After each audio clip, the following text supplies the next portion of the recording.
Pues nada, muchísimas gracias por invitarme y gracias por la presentación. Deciros que sí, que trabajo como psiquiatra en un servicio de salud para personas con discapacidad intelectual en Gales, en el Reino Unido, que ahora os voy a contar qué hacemos. Pero también deciros que trabajando en el extranjero me da la impresión que puedo aportar más que no cuando estaba trabajando en mi país, en España, y esto la verdad es que me da algo de pena, pero bueno, estoy encantadísima que me hayáis invitado y que os pueda ahora transmitir mi experiencia como psiquiatra en un equipo de discapacidad en el Reino Unido. Bueno, habiendo dicho esto, abajo tenéis... Esto es donde trabajo yo, es un servicio de sanidad pública. Simplemente para situaros, este cuernecito de aquí que es Gales, pues nuestro servicio cubre el sur de Gales. En este trocito de aquí os lo explicaré mejor un poquito más adelante, pero hay 9 equipos de discapacidad intelectual y salud mental es parte de estos equipos. ¿Qué necesitamos para poder realmente crear servicios que sean efectivos para personas con discapacidad intelectual?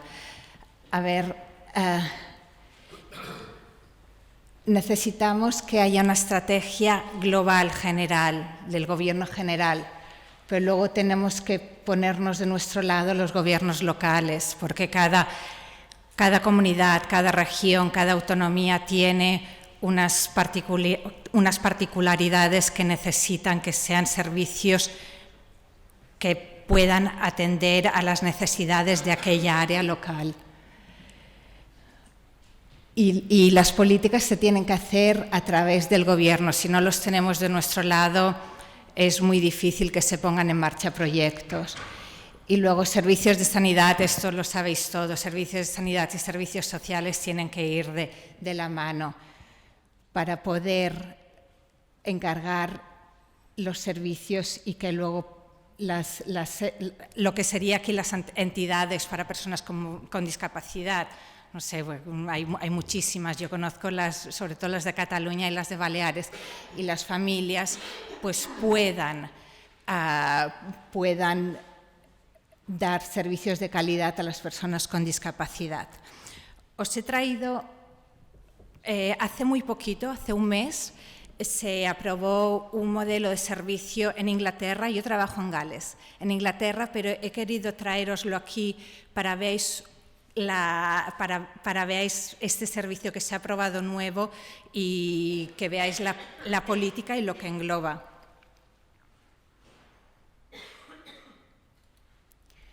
Este es el documento y tenéis aquí la referencia si os lo queréis bajar. Pero básicamente es un servicio muy holístico, es un modelo de servicio que apoya a las personas, el título lo tenéis traducido aquí, apoya a las personas con discapacidad intelectual o autismo y conductas problema. Son traducciones mías, podríamos poner con enfermedad mental, pero ellos han puesto incluidos aquellos con condiciones mentales. Y es un modelo que va realmente dirigido a aquellos responsables de contratar los servicios de salud y servicios sociales. ¿Qué nos dice? Esto es la declaración del modelo de servicio. Engloba a todas las personas con discapacidad, desde niños, jóvenes y adultos.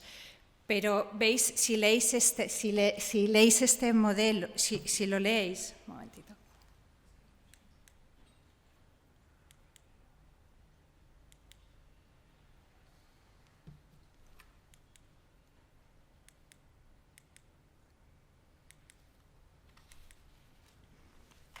Esperad un momentito, que es con los papeles aquí se me han...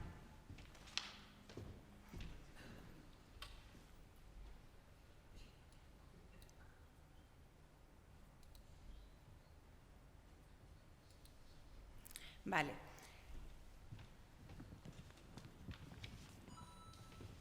Pues si leéis esta declaración del modelo de servicio, engloba a todo el mundo, los niños, jóvenes y adultos con discapacidad intelectual y o autismo con conductas problema, incluyendo aquellos con una condición de salud mental. Todos ellos tienen derecho a las mismas oportunidades que cualquier otra persona, a vivir vidas satisfactorias y valoradas y a ser tratados con la misma dignidad y respeto. Deben tener un hogar en su comunidad, poder desarrollar y mantener relaciones y obtener el apoyo que necesitan para vivir una vida sana, segura y satisfactoria. Es verdad que todos nos llenamos un poco la boca de decir cosas parecidas y que es un principio muy ético, pero esto viene desde el Gobierno y esto ya es importante que ellos tengan esta visión tan holística. ¿Qué necesitan los servicios de discapacidad para que creen excelencia? Pues, un liderazgo visionario, enfoques basados en los derechos humanos, la fuerza o capacidad profesional, lo que los británicos llaman el workforce. Coproducción, coproducción es una palabra difícil de definir, pero bueno, todas las entidades sabéis que tiramos mucho de voluntariado ahora. Muy importante, capacidad de reflexionar en equipo y planes centrados en la persona, que esto sabéis todos lo que quiere decir, pero tienen que ser planes centrados en la persona que sean reales. Veis que va mucho más allá de simplemente un servicio de psiquiatría, un servicio de salud mental. Si no tienes todas las partes implicadas, si no tienes el concepto global, un servicio de salud mental se queda totalmente cojo. Los modelos de servicios en Gales, que es donde trabajo yo, pues los principios son muy similares. Lo que pasa es que, como que os he dicho antes, necesitamos a los gobiernos locales que puedan definir sus propias políticas porque cada sitio es diferente. O sea que cada sitio, el gobierno local tiene que poder definir sus políticas. Pero os lo he puesto simplemente para que veáis un poco que los principios son muy similares. En Gales, hace relativamente poco, en el 2012, hubo lo que los británicos llaman, bueno, los británicos y nosotros llamamos un escándalo. Cada vez que ha habido un escándalo en los servicios de discapacidad intelectual ha sido cuando los gobiernos han hecho cambios en sus políticas. Y en el 2012 hubo un escándalo de un hospital psiquiátrico para personas, una unidad psiquiátrica para personas con discapacidad intelectual, en un sitio que se llama Winterburn, que lo que hacían era usar de manera excesiva prácticas restrictivas. Prácticas restrictivas, pues hablamos tanto de un exceso de medicación sedativa como intervenciones físicas y si soy muy franca, a lo mejor son prácticas restrictivas que aquí en España todavía se usan de forma regular. Pero bueno, después de ver lo que pasaba en este servicio, pues han vuelto a mirar sus políticas y han sacado todos estos documentos. Después de este Winterburn, pues veis que los galeses dicen lo mismo: todas las personas con discapacidad intelectual son ciudadanos de pleno derecho, con igual estatus y valor que los demás ciudadanos de la misma edad, tienen los mismos derechos, etcétera, etcétera. Pero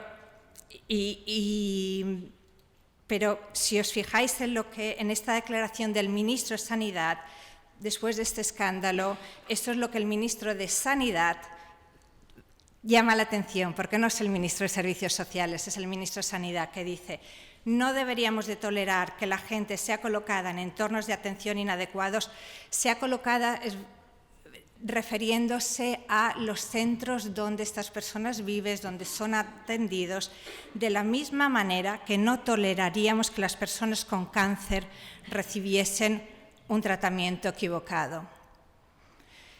Esta declaración puede que suene como choca mucho, ¿no? Pero viniendo de un ministro de Sanidad creo que es muy importante, creo que ya nos da una pista de la relación que tenemos que tener servicios sociales y sanidad.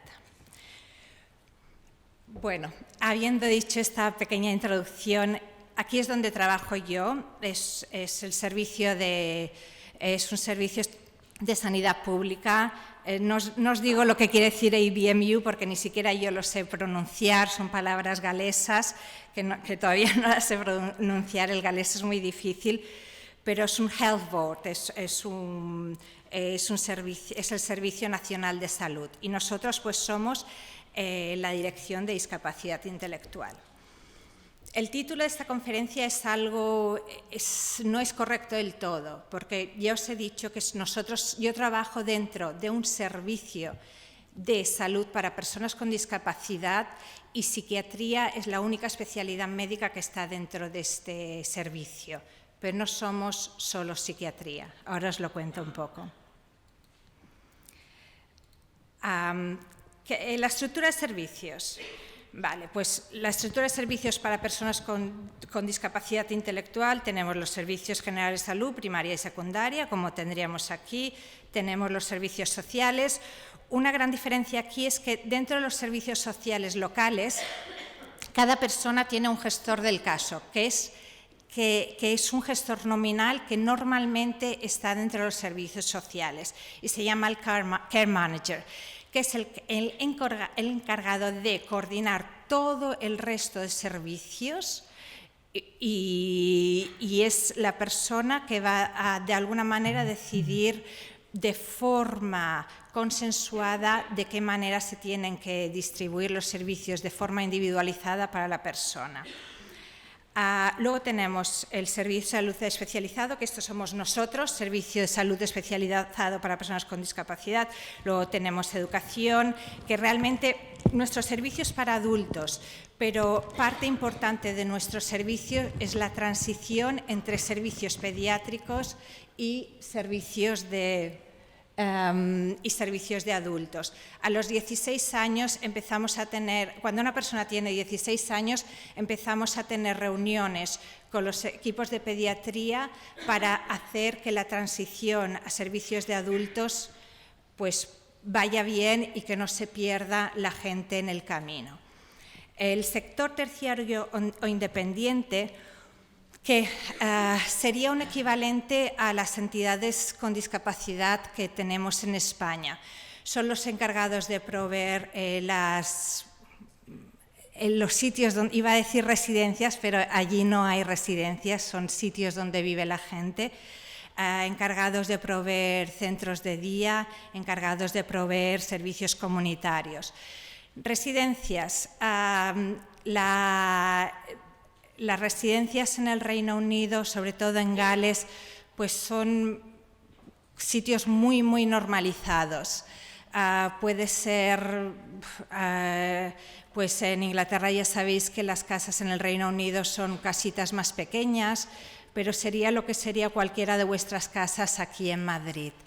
Hay un máximo de 5 personas por residencia por casa, es que no me gusta ni usar la palabra residencia, por casa, y son, bueno, pueden ser muy variopintas, pero son igual que nuestras casas serían muy variopintas y están muy incluidos dentro de la comunidad, y los servicios también están muy incluidos dentro de la comunidad. Luego tenemos el movimiento asociativo, que es muy importante para la formación, y evidentemente tenemos las familias. Importante es que los recursos que se adjudican son individualizados para las personas.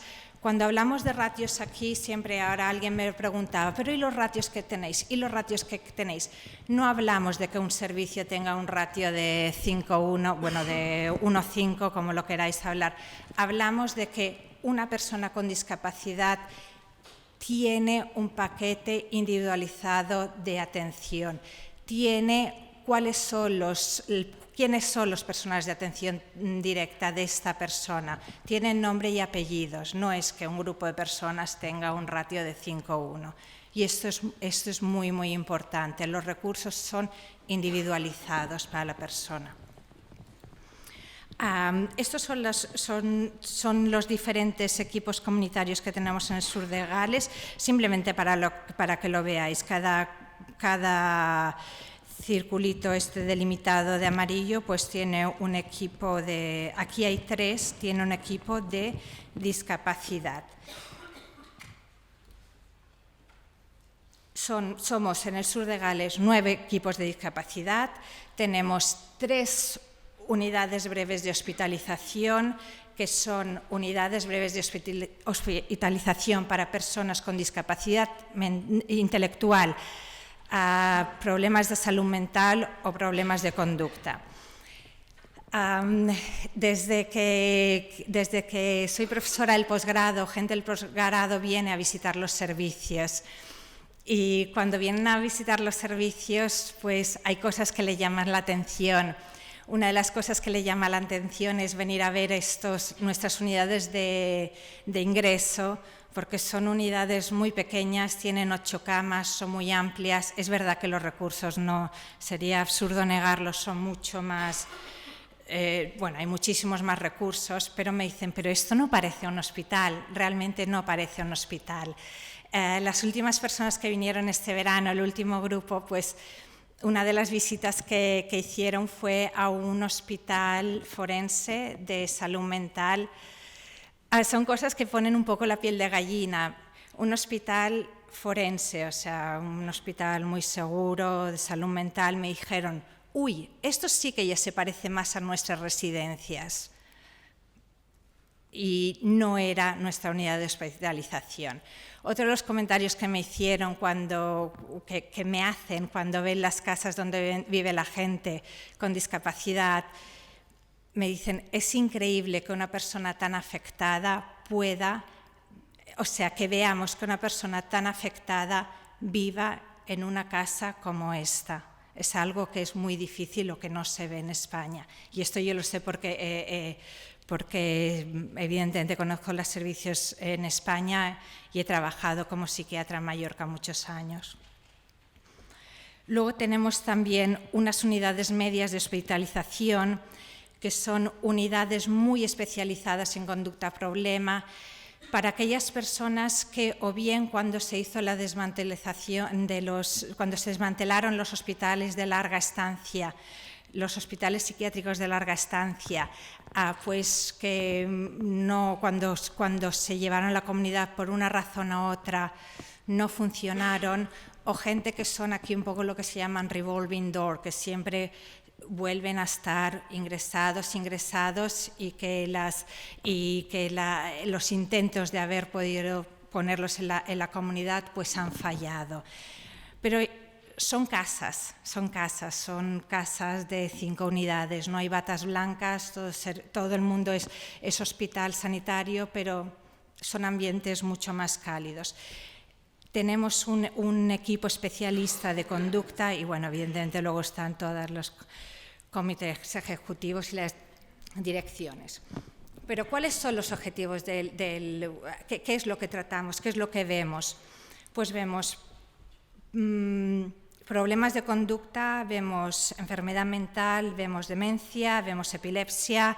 Sé que Carlos luego os va a hablar del servicio de epilepsia que tienen en Alemania. Muy importante, coordinación con servicios de salud primaria y otras especialidades, y luego, evidentemente, las discapacidades múltiples y profundas. Siempre necesitamos todas las intervenciones que tenemos, luego las tenemos que poder justificar en resultados. Y esto es algo que no se hace a posteriori, sino que se hace a priori. Antes de hacer unas intervenciones tenemos que saber cuáles son los objetivos y los resultados que estamos buscando. A nivel de servicios, estamos divididos en tres niveles diferentes. El nivel 1 es simplemente la atención primaria, que cualquier persona pues accedería como cualquiera de nosotros directamente. Hay una parte importante que es facilitación de sanidad, que sí que nuestro equipo lo hace. Pero bueno, aquí, por ejemplo, daros un ejemplo. que algo que los médicos de familia hacen, y esto está consensuado por ley, es que todas las personas con discapacidad tienen una revisión de salud física como mínimo una vez al año. Para daros un ejemplo. Nivel 2, aquí es donde ya entramos más nosotros, pues son los equipos estos comunitarios y que operan en asociación con los servicios sociales. ¿Qué hacemos? Pues proporcionamos y gestionamos un punto único de acceso al servicio especializado, la derivación, llevar a cabo evaluación e intervención. Los equipos comunitarios proporcionan apoyo especializado y asesoramiento a una amplia gama de entidades. Esto sería, por ejemplo, las entidades de personas con discapacidad que hay aquí, ¿sí? El sector terciario. Orientamos hacia otros servicios y agencias apropiadas, integramos diferentes enfoques profesionales en una sola estructura de equipo, creando la oportunidad para trabajar de forma multidisciplinar, pero no solo multidisciplinar, porque yo tengo mis compañeros de equipo, pero también interdisciplinar con otras entidades, con otros servicios. Los equipos facilitan y comparten conocimientos y ayudan a garantizar que los usuarios del servicio sean vistos por el profesional más adecuado en el momento oportuno. No todas las personas con discapacidad del servicio donde trabajo yo van a verme a mí como psiquiatra. Algunos verán a otro profesional porque será más adecuado que vean a otro profesional. Y esto, pues, al tener un punto de entrada único, pues luego lo decidimos si lo acordamos en equipo. ¿Qué tenemos? Pues tenemos, esto creo que ya os lo he dicho, psiquiatría, psicología, todas estas especialidades de discapacidad. La enfermería es especializada en discapacidad intelectual y no tengo tiempo aquí de explicaros todo lo que hace enfermería, pero pues son roles muy diferentes y ellos mismos están subespecializados dentro de todos los roles de enfermería. De hecho, una de las cosas que hacen es mucho del apoyo conductual positivo, porque el psicólogo pues, ya está más arriba para aquellos casos más complejos, pero la primera entrada es la enfermería de discapacidad. La logopedia, súper importante, pero va mucho más allá de aconsejar al habla. La logopedia, pues es que lo he traducido como logopedia, pero no estoy segura, es el Speech and Language Therapy, pues orienta mucho, sobre todo, por ejemplo, a nivel de autismo, todo lo que son, mucho del trabajo que hacen aquí los psicólogos, a nivel de ayudas visuales, todo esto aquí lo hace la logopedia. Terapia ocupacional no es ir a hacer flores de papel, sí, lo hacen, pero no es terapia ocupacional, no es equivalente a manualidades para tener a la gente entretenida. Terapia ocupacional son actividades de la vida cotidiana.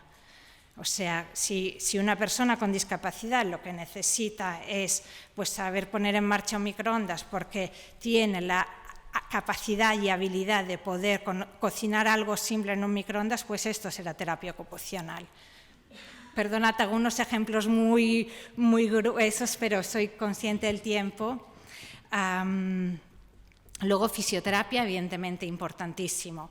Si veis los elementos que disponemos en los equipos de comunitario de sanidad, veis que habrá personas que necesitarán fisioterapia, pero no necesitarán en absoluto un psiquiatra, ¿sí? O habrá gente que necesitará la enfermería para que haya esta facilitación de salud con otras especialidades, por 1000 razones, pero no necesitarán un psiquiatra. Y luego tenemos, evidentemente, a servicios adicionales. Nivel 3, aquí es donde tenemos a los casos más complejos, que sí, que ya es más derivado a lo que es salud mental. Aquellas personas con conductas problema, excepcionalmente complejas o necesidades psiquiátricas y que requieren un nivel de evaluación e intervención más allá de la prevista en el nivel 2. En el nivel 2, a lo mejor enfermería hará un plan, una valoración y un plan de apoyo conductual positivo, que es simplemente un cambio sencillo del entorno, unas pautas simples, harán una gran diferencia. Cuando esto no es posible, sí que luego, cuando esto falla, entonces es nivel 3. Vamos de la mano, no somos diferentes, o sea, añadimos a lo que es el nivel 2. Y tenéis aquí las unidades de ingreso y estas unidades residenciales.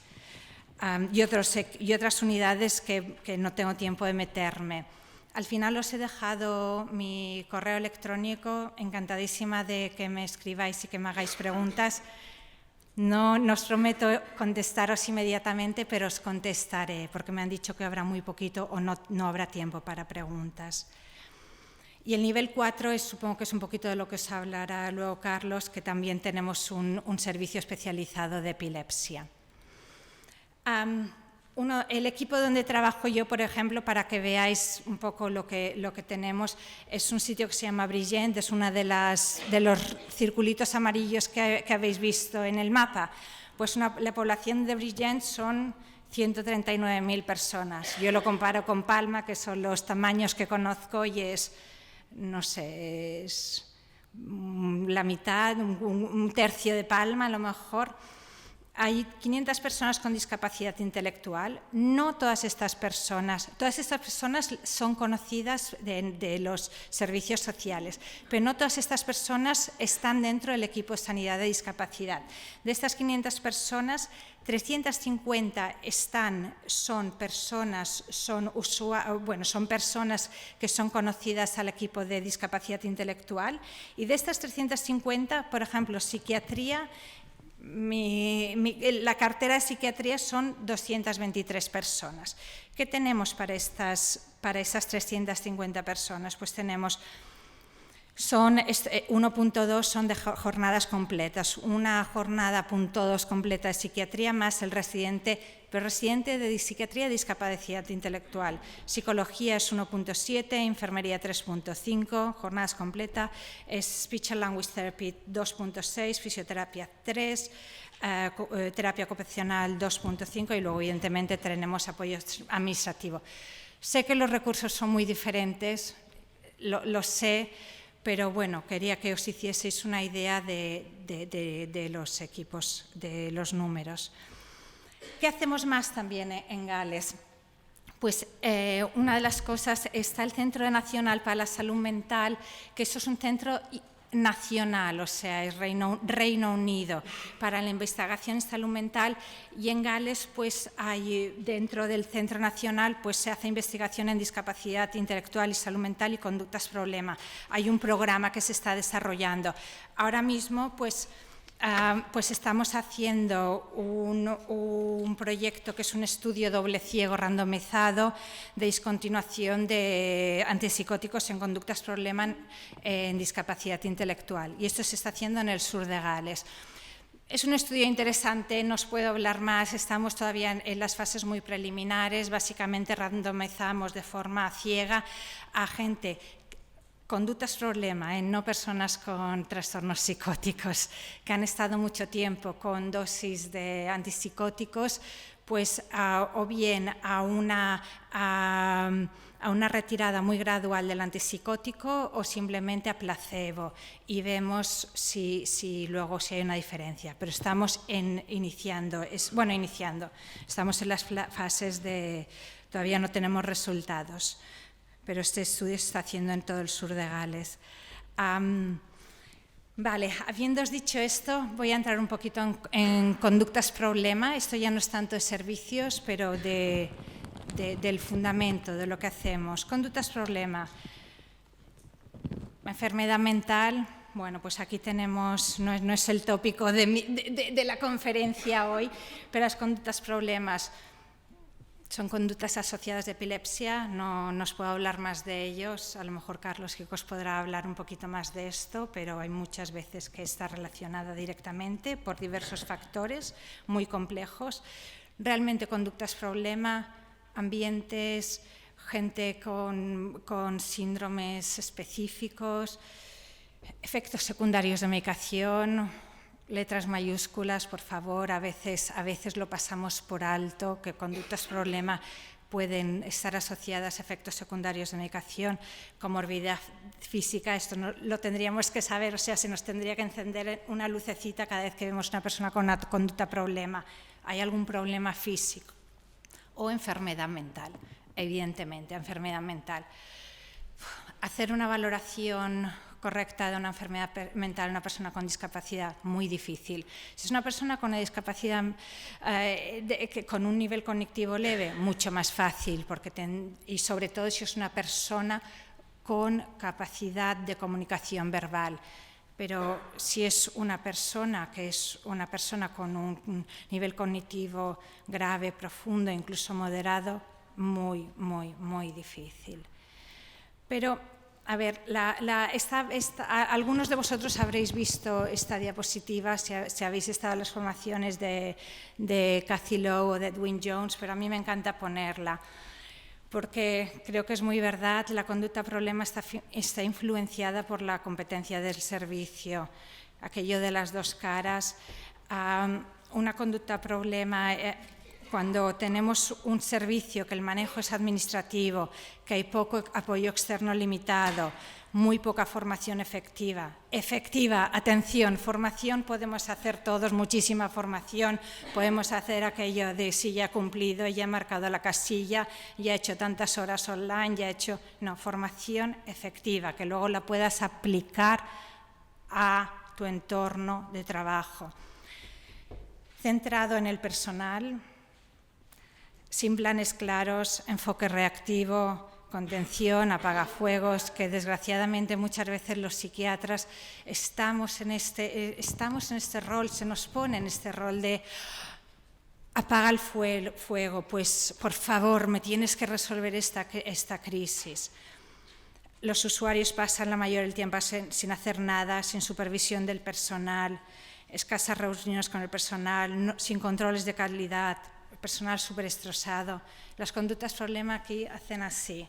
En cambio, si tenemos un servicio donde haya un liderazgo claro, liderazgo práctico, no tiene que ser un liderazgo de oficina, liderazgo práctico, tiene que ser alguien que conozca el servicio y que sepa, que sepa hacer las intervenciones y que se pueda hacer un moldeamiento de aquella persona, que pueda dar ejemplo. Apoyo multidisciplinar. Formación en aspectos relacionados con el trabajo, apoyo conductual positivo. Aquí añadiré al apoyo activo, que algunos estáis empezando a tener formación, centrada en la persona, que se haya valorado cuál es la función de la conducta problema, prevenciones primarias, estrategias reactivas, pero estrategias reactivas...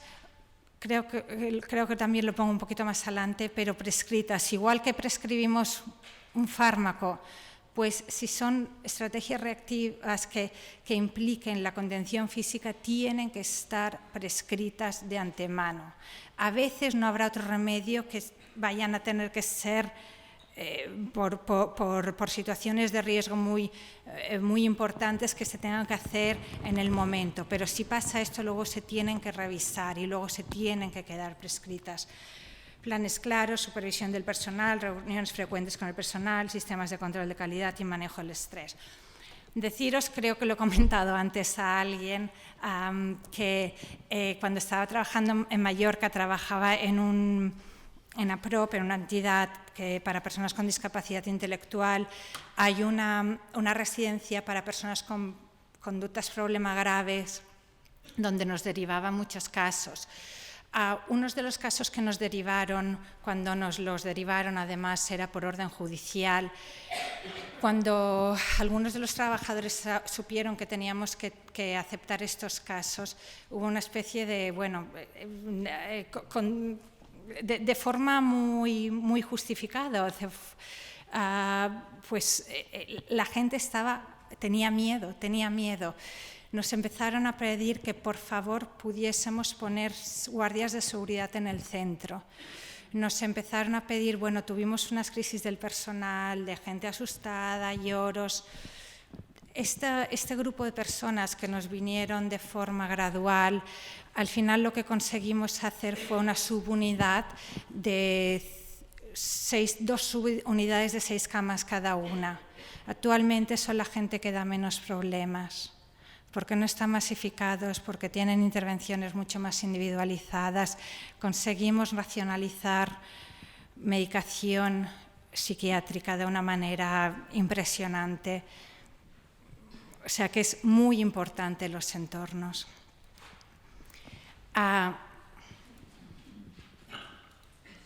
Importantísimo entender la conducta.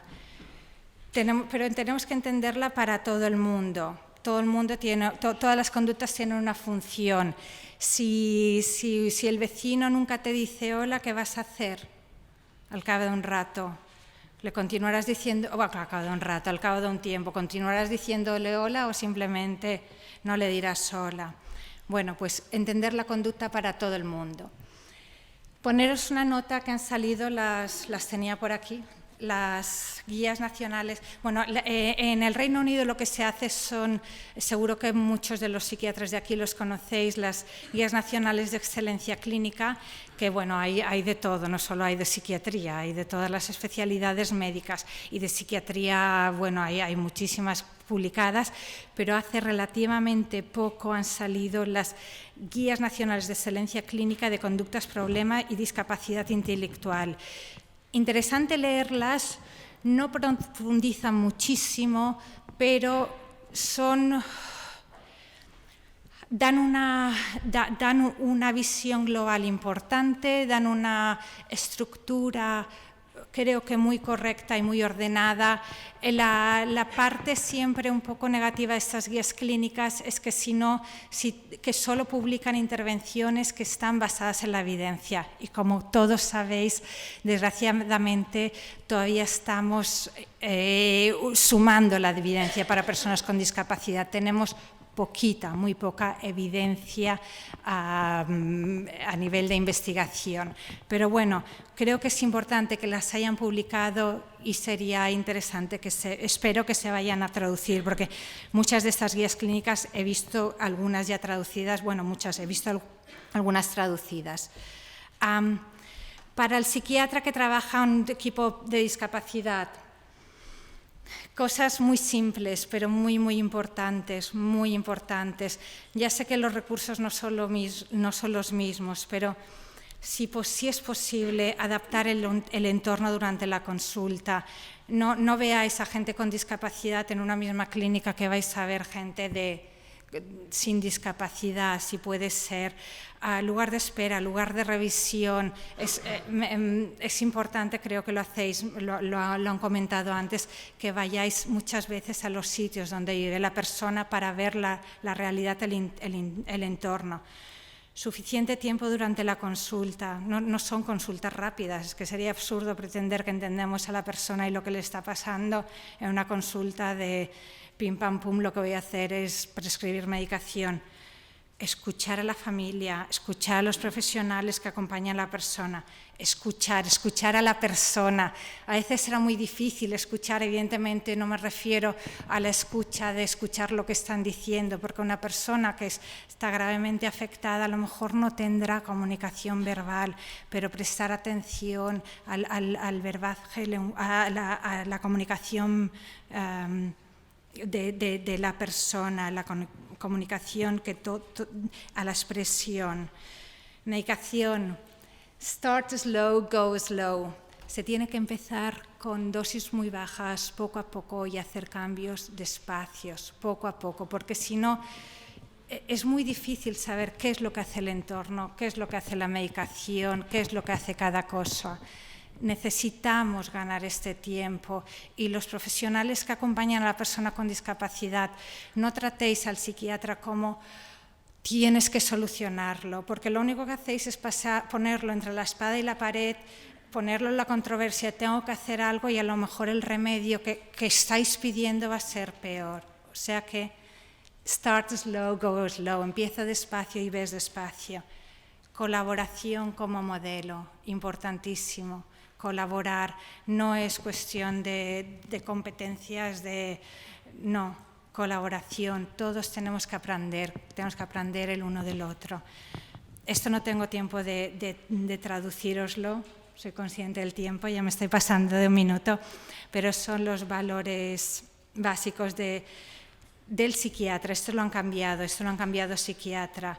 Pues vemos que no somos solo gente que medica, somos como profesionales, somos profesionales que creo que somos muy importantes en el campo de la discapacidad, que tenemos que estar de mano a mano con todos los otros profesionales, pero comunicación, respeto, empatía y confianza dentro de la profesionalidad y la formación.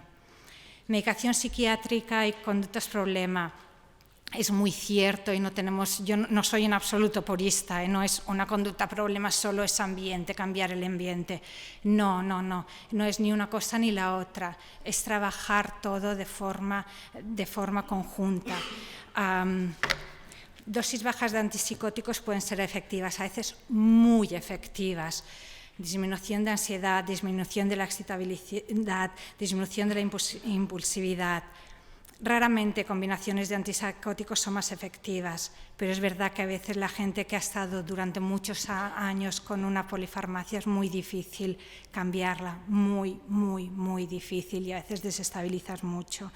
Atención a efectos secundarios, síndrome metabólico, todos los psiquiatras ahora nos lo sabemos de memoria. Si hablamos de polifarmacia antipsicótica, si hablamos de dosis que exceden las dosis recomendadas de antipsicóticos, tenemos que empezar a hacer electrocardiogramas a la gente con discapacidad. ¿Es fácil hacer un electro a una persona gravemente afectada? No, es que es imposible, no, es muy difícil. Solo os doy una nota en antipsicóticos, no es que esté hablando de que solo se tienen que usar estos fármacos para la medicación para otras enfermedades mentales. Evidentemente otras medicaciones serán muy adecuadas, pero es verdad que todos tenemos los fármacos sedativos, antipsicóticos muy presentes porque es lo que usamos más.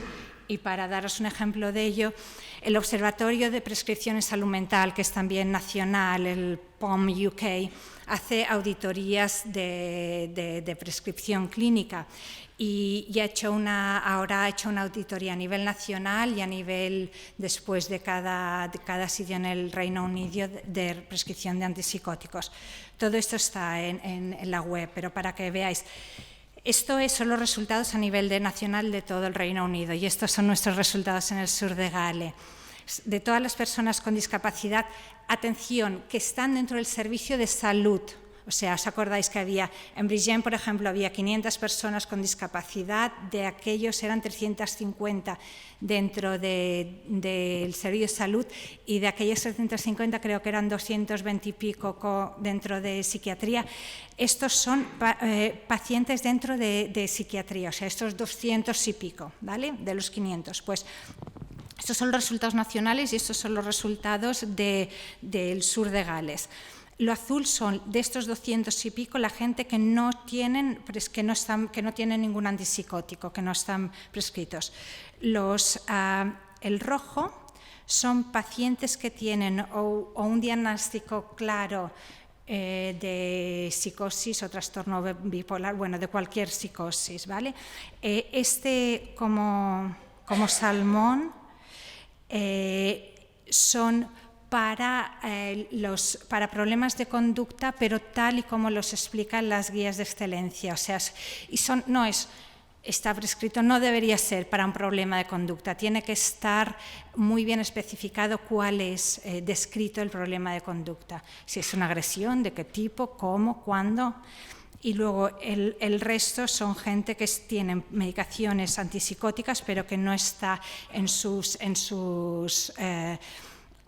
historias clínicas, no pone la razón, no está justificado. O sea que veis que de estos 200 y pico, a nivel nacional, toda esta gente, más de un 60%, tiene una prescripción por una razón u otra de antipsicóticos, y estos no. Y nosotros en el sur de Gales pues tenemos menos gente con antipsicóticos. Pero bueno, si lo pensáis, es un número elevado. No os leo esto, son las recomendaciones. Estas son recomendaciones después de esta auditoría para dar, pero lo importante, por esto lo he puesto, para dar pie al debate y a la reflexión de los servicios. Características de las estrategias reactivas, no me voy a meter, pero esta era más para el personal de atención directa. Simplemente recordar que lo mínimo que se necesite hacer, y siempre son estrategias que tienen que estar ya diseñadas de manera individualizada de antemano y que tienen que durar lo mismo, lo necesario para devolver a la persona al estado basal. Y esto pensarlo en cada uno de nosotros. Necesitamos el tiempo para poder luego bajar. Tenernos atados 3 días no va a conseguir esto. Ya acabo con 2 diapositivas. Necesidad de hacer alianzas.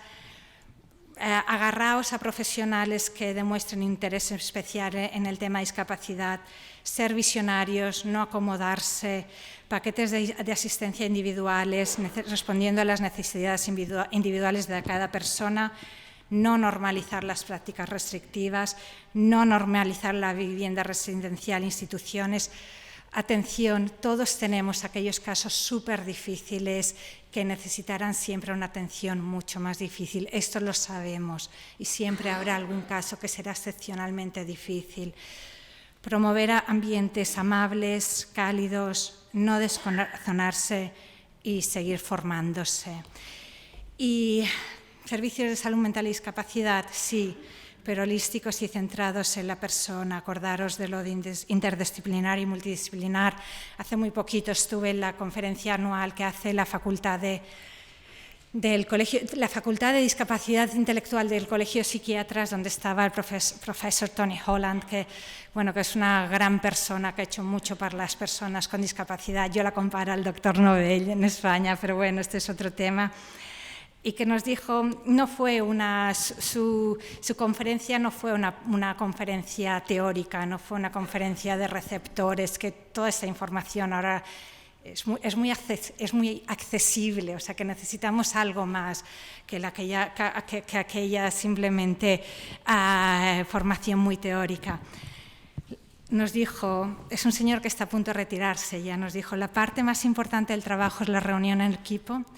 Transferencia de conocimiento, no competitivo. Cada parte puede aportar su pericia para conseguir una formulación correcta del caso, pero trabajar en equipo es complejo. Bueno, pues nada más. Estas 2 referencias no es que sean referencias muy importantes, pero son 2 publicaciones muy nuevas que creo que son buenas. Hay 1000, pero son 2 publicaciones muy nuevas que creo que es interesante. Sé que no tenemos tiempo para preguntas, pero aquí tenéis mi email. Cualquier cosa, por favor, no prometo contestaros inmediatamente, pero encantada de que me escribáis.